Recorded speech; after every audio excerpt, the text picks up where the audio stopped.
예, 우리가 계속해서 소아시아 지역의 7 교회에 대하여서 살펴보는 말씀을 매 주일마다 가지고 있습니다.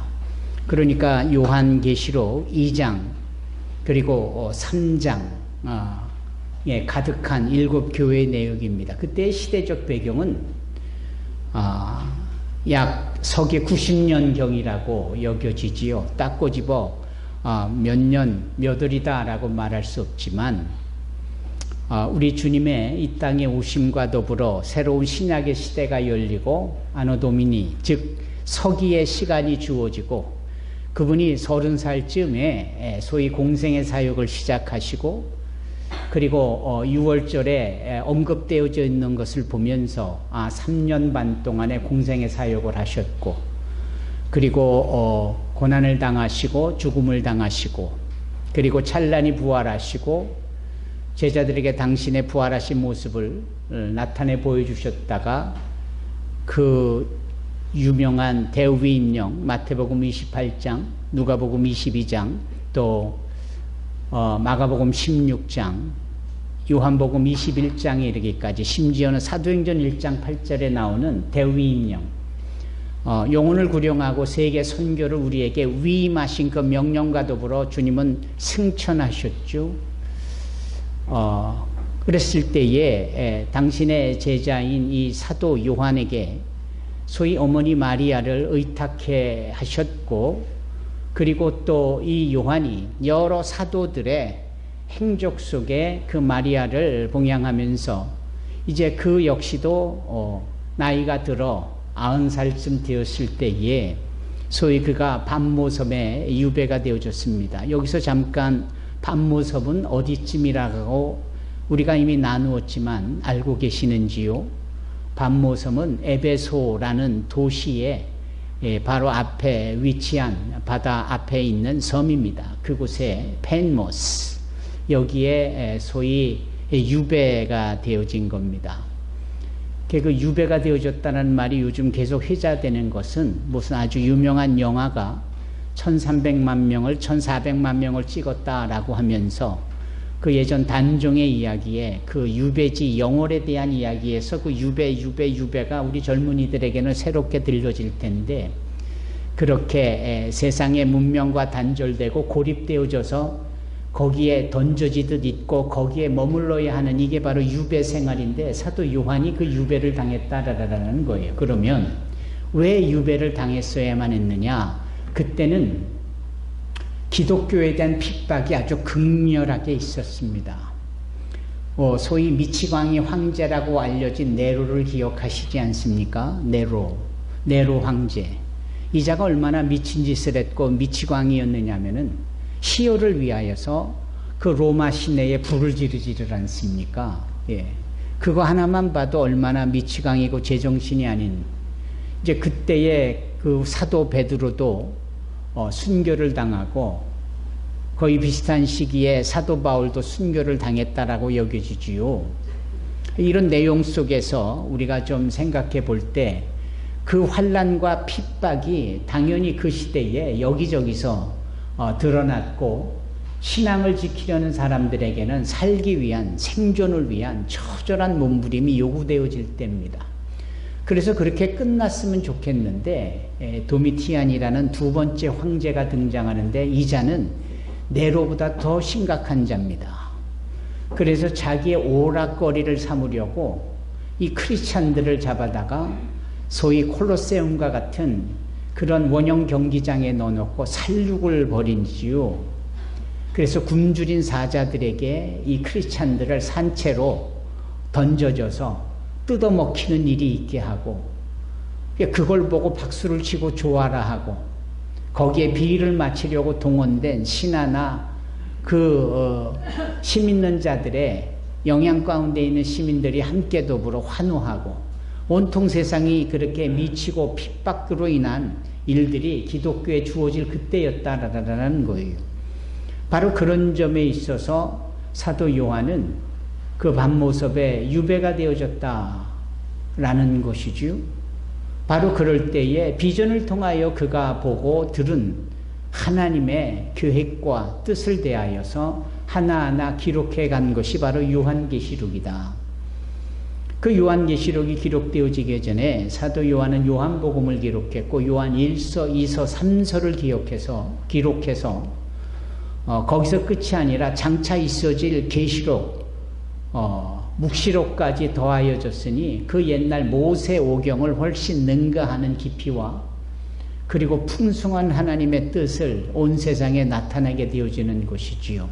그때에 이 초두에 그 사도 요한이 기록한 것이 바로 이 소아시아 지역 7교회에 대한 하나님의 비전입니다. 그리고 그 비전은 다름 아닌 그렇게 도미티안이라든지 네로라든지 그런 핍박 속에 어려움을 겪고 있는 교회들, 그 교회들을 통하여서 말씀을 하는 거예요. 그러니까 어느 교회는 핍박을 안 받고 안전했다가 아니고 모두가 다 속절없이 핍박이라는 그 상황 앞에 던져지듯 있는데 어떤 교회들은 이랬고 어떤 교회들은 저랬고 그 공통적인 특징 속에서 교회에 대한 특징을 하나 둘씩 뽑아서 성령께서 하신 말씀이 이 소아시아 7교회 하시는 말씀이었다. 여러분 기억을 더듬어 보십시오.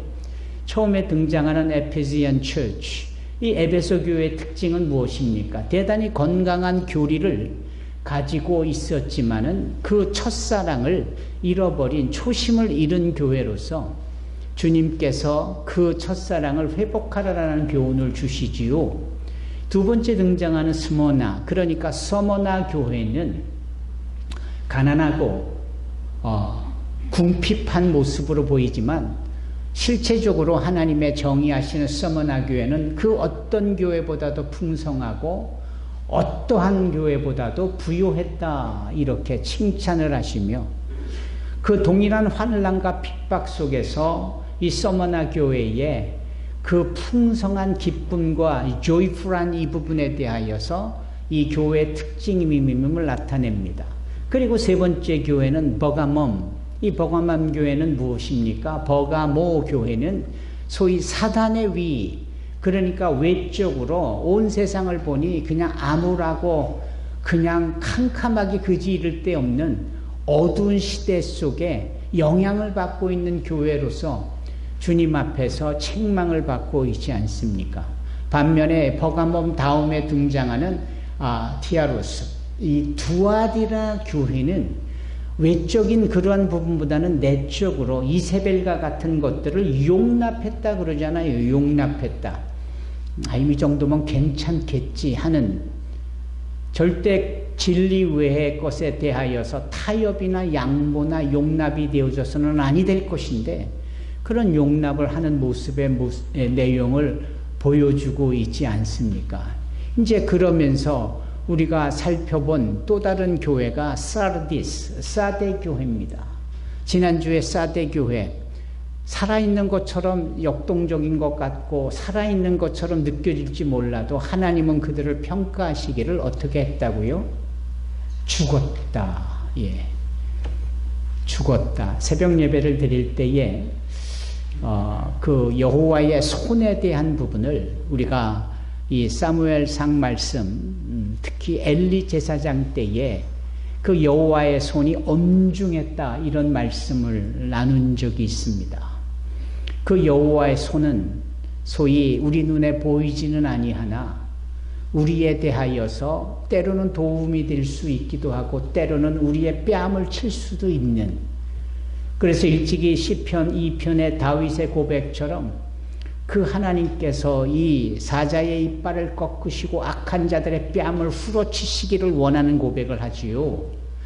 또 그의 고백 속에는 시편 34편에 내가 넘어져도 완전히 엎드려지지 아니하면 여호와께서 그 손으로 우리를 붙잡아 일으켜 세우심이로다 이런 말씀으로 그 여호와의 손이 지금도 우리에게 보호가 되어지고 능력의 힘의 통로가 되어지고 우리가 나아갈 방향의 방향타가 되시기도 하고 우리가 잘못하면 그 잘못했다라고 우리를 또 몇 차례를 치시기까지 하는, 그래서 아담 스미스의 국부론이라는 이 경제적 이 책자에 보면은 보이지 않는 손이라는 용어가 거듭 나오는데, 그것이 물론 경제적인 용어로서 보이지 않는 힘이 작용을 해서 이 세상의 경제가 좋아지고 나빠지는 것들에 대하여서 소위 조절하는 이런 일들이 있다라고 아담 스미스가 얘기하지만, 저는 그러한 책 속에서도 보이지 아니하는 하나님의 손이 이렇게 움직이고 있고 이렇게 역사하고 있다, 이제 이런 점에서 말씀을 드리고 싶은 겁니다. 그 하나님의 손이 소위 우리에게 어떻게 드러나셨는가 하면은, 그때가 벨사살 왕 때였는데요. 벨사살 왕 때. 이 자가 소위 예루살렘 성전에서 빼앗아온 그 하나님께 제사와 예배를 드릴 때 쓰던 성구들을, 그릇들에다가 소위 술을 받아서 술잔으로 그것을 활용을 하고 버라 마셔라 흥청망청 내어지고 있을 때, 느닷없이 저 그들의 그 궁전 맞은벽의 하얀 벽에 큰 손이 나타나서는 메네 네겔 우바르신이라고 딱 써지는 것이 아닙니까? 아무도 그 메네 네겔 우바르신이라고 쓴 이 손가락의 그 글을 누구도 해석을 못하는 점에 다니엘이 해석을 뭐라 합니까? 하나님이 너를 평가해 보니, 즉 너의 인생의 무게를 저울로 달아보니 함량이 형편없이 모자르더라. 1kg가 돼야 된다 할 때 200g 밖에 되지 않더라. 그러니 너희들은 내쳐지고 너희들은 죽게 될 것이다. 그때 그날 저녁 벨사살 왕이 죽임을 당합니다. 제가 드리고 싶은 말씀은, 흥청망청대며 자기네들이 다 잘하는 줄 알고, 자기네들의 그 힘이 권력이 천년만년 있을 줄 알고 그렇게 살아있는 것을 즐기려 하는 그때에 하나님은 한마디 말씀하시는 거예요. 내가 보니 너희들은 죽은 인생이다. 그 사대 지역의 교회가 그랬다라는 거예요. 기억나십니까? 쳐들어온 페르시아 군대를 피하여 이들이 다 리디아 왕국의 사람들이 어디로 높은 산으로 깊은 동굴로 피했는데, 그 자리가 발칵이 돼서 이제 페르시아 군대들이 포로가 이렇게 포위를 했으니, 그 죽은 목숨 아니고 뭡니까? 안 나오면 굶어 죽을 게 뻔하고, 나와도 칼에 맞아 죽을 게 뻔하고, 죽은 목숨인데 지네들은 여전히 그 안에서 살았다라고 그렇게 착각하고 있는, 이게 사대교회의 모습이고, 오늘날 교회 가운데 이러한 부분들의 착각과 오해가 얼마든지 있을 수 있다. 산수방교회 성도 여러분, 정말 우리가 이 5번째 교회까지 오면서 나는, 우리 교회는 어디에 해당할까? 이 부분을 충분히 우리가 이해할 수 있어야 하고요. 우리의 자아에 대한 깨달음과 발견과, 불교 용어기는 하냐 가져다 좀 써보면 성찰을 할 필요가 있는 거예요. 지금 내가 잘하고 있는 건가? 내가 지금 잘 믿고 있는 건가? 나의 신앙생활에 주님은 나의 이 신앙의 무게를 몇 킬로 또는 얼마나 부족하다고 말씀하고 있는가, 그것을 기울여 보려고 하고, 모자라는 부분에 대해서는 자복하고 회개하고 잘하려고 결단하고 의지를 갖고 그럴 수 있어야 된다라는 겁니다. 더더군다나 지금은 사순절 기간이 아닙니까? 이번 한 주간 뒤에 그 다음 주부터 우리가 고난주간이라 해서 특별 새벽기도회도 선포하고, 그 어느 때보다도 경건을 선포하고, 할 수만 있다면 한 끼라도 일부러라도 금식을 하고, 주님의 십자가의 그 발자취의 그 깊은 의미를 우리가 깨닫고 닮으려 노력하려고 하는 이때에, 이 소아시아 지역의 7개 교회, 각 교회의 내용은 우리에게 너무나도 시의적절하다라고 볼 수 있는 겁니다. 그러면 오늘은 이제 6번째 교회 이야기입니다. 6번째 교회의 이름은 필라델피아 교회입니다. 한글 성경에는 빌라델비아 이렇게 표현했지만 영어로 읽으면 필라델피아. 미국의 어느 도시의 이름이기도 하잖아요. 필라델피아. 예. 이 필라델피아라는 것은 필리아라는 사랑이라는 단어예요. 필리아. 여러분 뉴욕 필하모니, 빈 필하모니, 시카고 필하모니 오케스트라 뭐 이런 이야기를 많이 들어봤죠. 그게 뭐냐? 하모니를, 음악을, 화음을 사랑하는 사람들 뭐 이런 의미입니다. feel. 아시다시피 주님께서 베드로에 의하여서 3번을 배반당하시는 내용이 한 자리에서 한 시에 있잖아요. 새벽닭이 울기 전. 부활하신 주님께서 실패의 끝자락에 다시 옛사람으로 돌아가 버린 베드로를 찾아가 만나주시는 장면이 요한복음 21장입니다. 그 요한복음 21장에 따르면 주님께서 요한의 아들 시몬아 네가 나를 사랑하느냐? 몇 번을 물으십니까? 3번을 물으시는데 3번을 부인했던 베드로에게는 그 3이라는 숫자가 상당히 의미가 있는 것이겠죠. 어쩌면 주님 편에서는 그냥 대충이 아니고 분명하게 실패한 3번의 실패를 온전한 회복을 채워주시려는 시도이고도 또 주님께서는 그렇게 우리에게 기회를 주시되 3번의 기회를 주신다라는 뜻으로도 우리가 받아들일 수 있겠습니다. 다만 제가 드리고 싶은 말씀은 요한의 아들 시몬아 네가 나를 아가파오 하느냐. 왜냐하면 주님은 아가파오 하셨거든요. 이 아가파오라는 말이 뭡니까? 아가페라는 명사에서 그 조건 없는 사랑 아가페를 실행에 옮기는 동사로 쓸 때 아가파오입니다. 내가 너를 조건 없이 사랑해서 너를 위하여 십자가에 죽었고 부활한 이 아가포와의 사랑을 네가 이제는 알겠지. 그러니 내가 너한테 묻는다. 요한의 아들 시몬아 네가 나를 아가파오 하느냐? 그럴 때 이 베드로는 여전히 주님, 제가 주님을 필레오 합니다. 이렇게 표현을 해요. 필레오. 그러니까 자기 수준, 그냥 갈릴리에서 예전에 만나서 함께 오병의 기적 속에 함께 먹고 마시고 가버나움에 함께 머물고 뭐 그냥 우리 수준에 맞춰서 그냥 우리 장모님 열병에서 고쳐주시고 뭐 그런 수준, 우리끼리 이 수준을 아가파오에서 내려서 우리의 수준으로 그렇게 그때 사용했던 게 필리아라는 단어예요. 필로스. 그래서 여러분 사랑의 반대는 소위 제노포비아가처럼 이 필리아가 아닌 이 포비아가 그 용어가 다 그렇게 전개가 되는 거예요.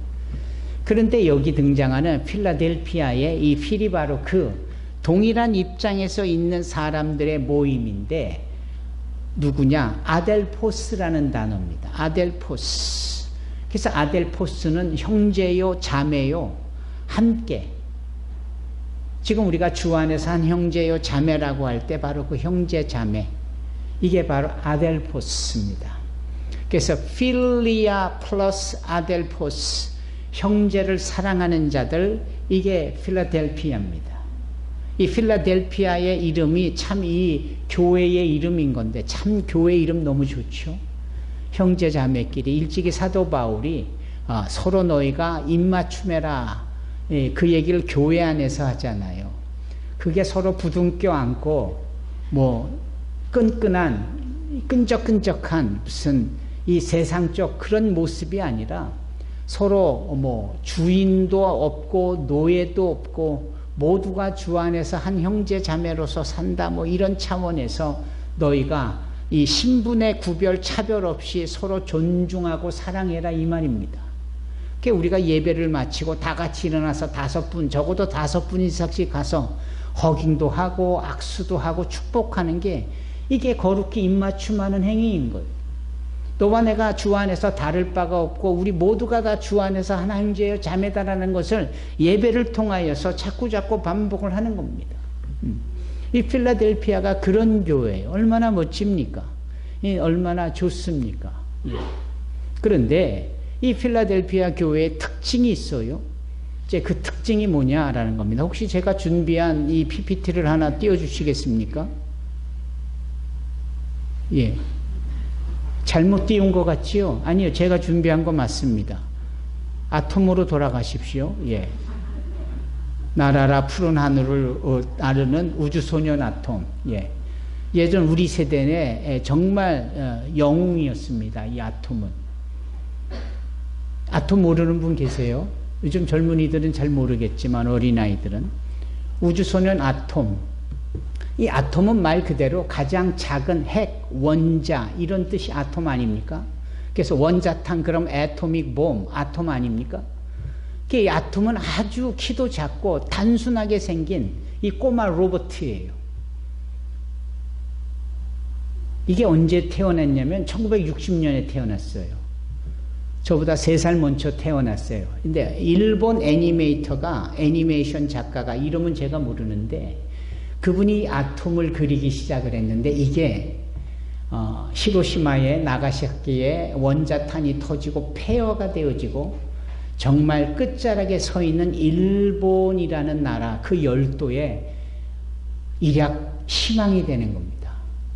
그러니까 가난의 끝자락에 서 있게 될 수밖에 없는 일본 사람들에게 다시 시작할 수 있고 뭔가 희망이 되어지고 뭔가 우리가 아무것도 가지지 않았지만 뭔가 다시 한번 해보자 라는 그 전의를 불태울 수 있는 용기를 준 게 바로 이 만화 아톰입니다. 우주소년 아톰.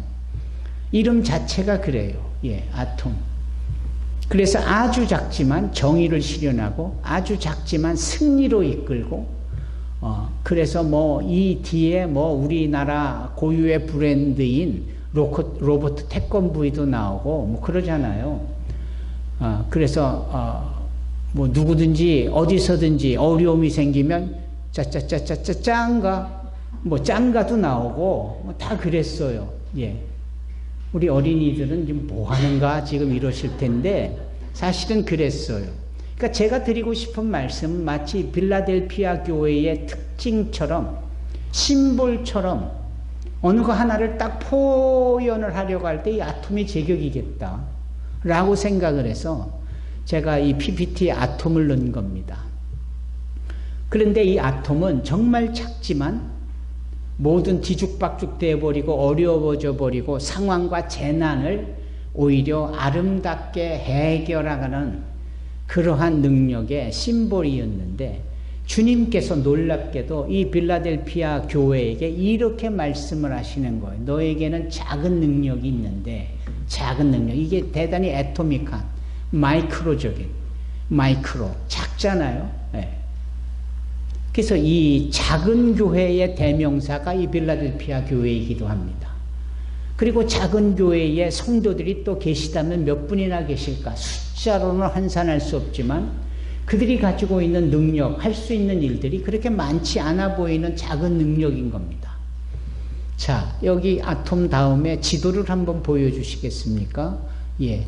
공부하고 있는 내용이 다 보이죠? 다시 한번 7시 방향으로 보면 에베소 교회가 그 에베소 바로 앞에 파란색이 바닷가인데 거기에 밤모섬이 있는 거예요. 그 에베소 위쪽으로 스무나 교회가 그 위에 버가모가 11시 방향에 있잖아요. 2시 방향에 두아디라 교회가 있고 그리고 5시 방향으로 가면 사데 교회 지난주에 나누었던 착각하고 있는 교회 그리고 오른쪽 3시 방향으로 이 빌라델비아 교회가 있는 겁니다. 그리고 오른쪽에 저 노란색의 실제적인 지도는 소위 그 지중해 앞에 연결되어 있는 바로 이 소아시아라고 현재 터키입니다. 트리키에라고 이름을 바꿨죠. 예, 이스탄불이 있는 곳.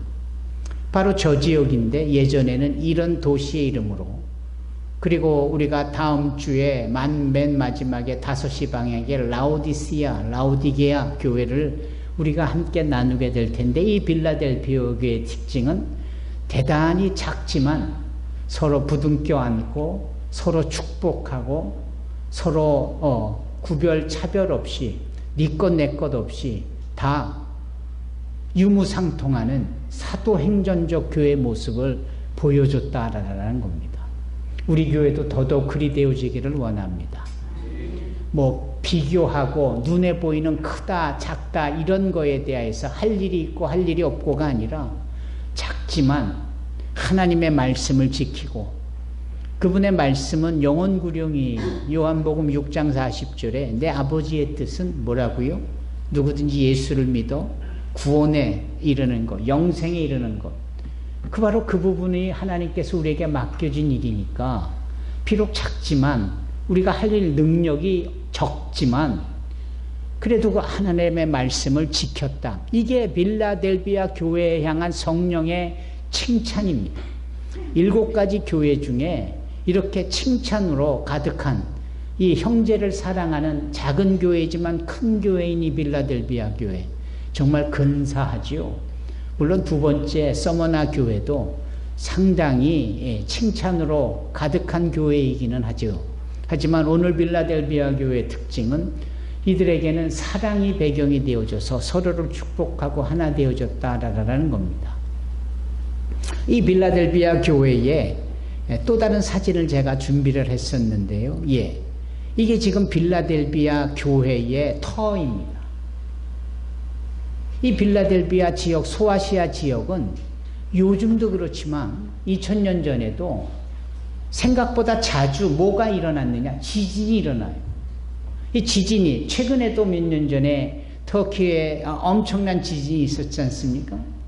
지진이 상습적으로 일어나는 지역이기도 한 거예요. 그러다 보니까 이 빌라델비아 쪽은 이 잦은 지진을 견뎌낼 만한 아주 튼튼한 이 성전의 기둥이 필요한 겁니다. 이게 지금 기둥이에요. 성전 기둥이에요.